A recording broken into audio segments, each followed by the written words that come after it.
এখানকার দোকানে দিলাই অনেক দিনের পচা পচি বিড়ি বিক্রি বহুত লাভ করছিস বাবা। এই বিড়ি খাইও পরিবার নাই, এই বিড়ি খাইও পরিবার নাই বাবা। কি আর বলিব, এই বলার কিছু নাই বাবা। গরিব ঘরে জন্ম নিয়ে জীবনটা একেবারে বেকার হয়ে পড়েছে বাবা। আমি হলাম নিয়ে হচ ফচ গায়ের লচ ফচ কালেক্টি, পেটের গায়ে ঢোলের সঙ্গে হয়েছি বন্দি বাবা।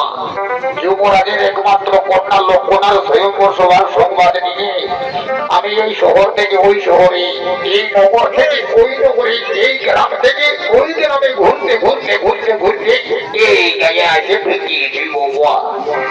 আপনাকে সবাইকে জানাই, এই আপনারা রাজাগড়ের বিবাহ দেখার জন্য অবশ্যই যাবেন বাবা।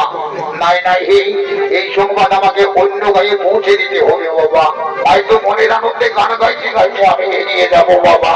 মনের আনন্দে গান গাইতে গাইতে এগিয়ে যাবো।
লক্ষণার সভার সংবাদ পৌঁছে দিয়েছে।